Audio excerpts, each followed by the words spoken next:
Hey everybody, it's Rabbit. Welcome to the channel, and today we're just going to be checking out the new Israeli vehicle, the Magog 6 Hydra, and then just be walking you through one of the gameplays with it.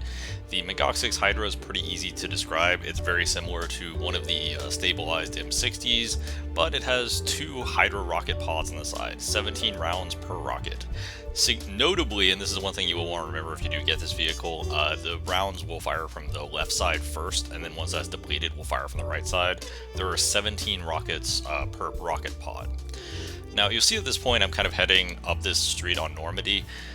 Usually the other team doesn't go up this street, and part of the reason is because it can be easily overlooked by the church, so they kind of tend to get picked off while they're doing it.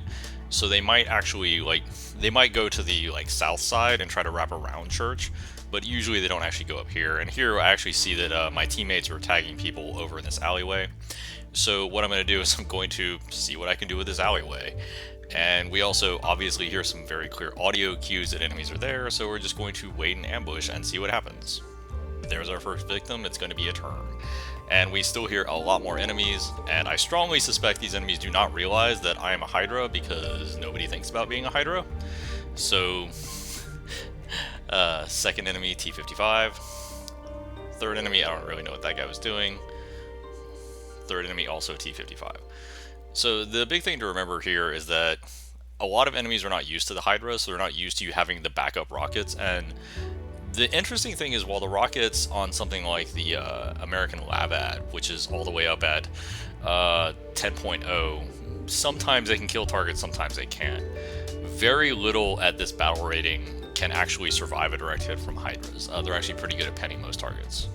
And here you see me trying to get the range on this BTR, and we actually did get it, and we absolutely nailed him. That was pretty good. I'm not really sure how I missed that shot on it to begin with anyway.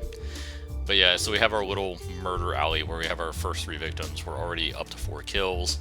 Significantly though, this is a 2-cap game, and because it's a 2-cap game, pushing out really hard is not usually the best idea. Like, these games tend to go the distance a lot more, which is also why you can have better games on these 2-cap maps, because it's incredibly difficult to capture the other person's point. And this Terms is not paying attention at all. There we go. But it's incredibly difficult to capture the enemy point. So this does leave you in an awkward position where it's not exactly viable to go in and do it because it just takes forever.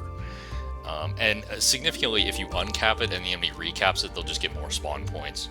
So a lot of times the best solution is to just go for the long attrition game, try to find some good sight lines to watch major approaches and go there.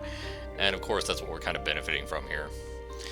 So we are currently up to 5 kills in this match. We see the Object 906. I kind of whiffed that shot. I'm not really sure what was going on, but we did manage to get him with a Hydra rocket.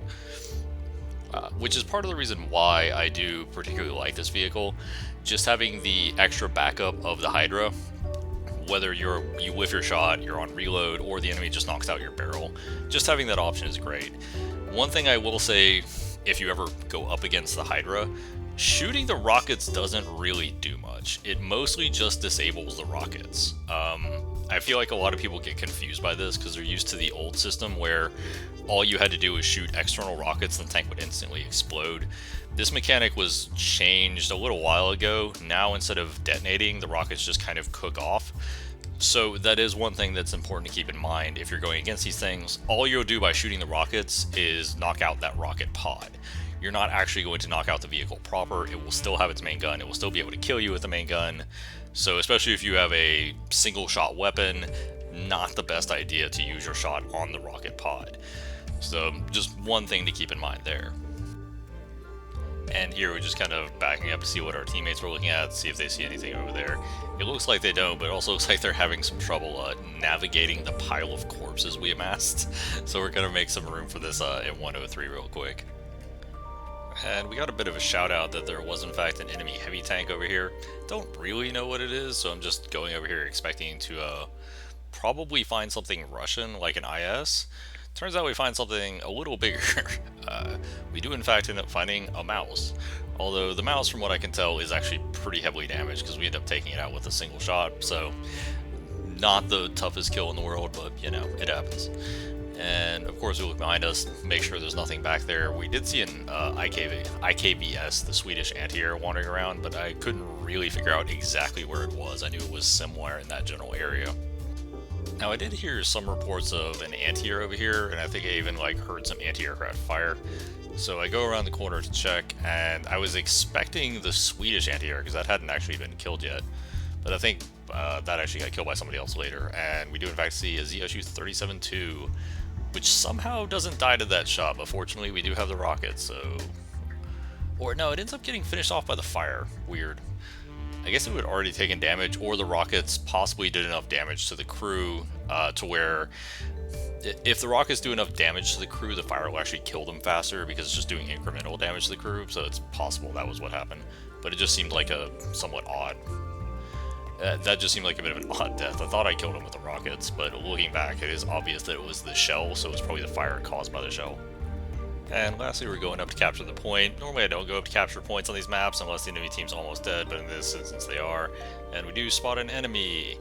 And I can't quite tell exactly what I'm looking at. I know it's an SDRV 103, but I can't tell what his orientation is in terms of how his tank is angled.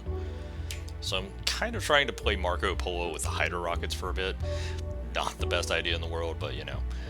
We do eventually end up getting him with the main gun, because the main gun sabos are pretty effective. And ultimately, spoiler, nothing else happens for the rest of the game. We do end up capping out the point because there's basically no enemies. Overall, I think the Hydra rockets, Magok is probably the best Magok in the game. It's pretty close. For an 8.3 tank, it feels really good. I was very surprised this was the tech tree vehicle though, because it seems like this would be like a premium or a squadron vehicle. Usually rocket vehicles are reserved for that, so it seems a little odd. They got their, it's like Gaijin got their wires crossed between the Magok 6 Gal and the Magok 6 Hydra. Because the Gal feels like a very normal tech tree vehicle, and the Hydra feels like a squadron vehicle, but they somehow got reversed. Anyway, if you do have the Israeli tech tree, I would definitely recommend checking out the Hydra. I've been doing really well, having some good games in it. Even stock, I found it performed quite well. Hope you enjoyed the video. Have a nice day, everybody.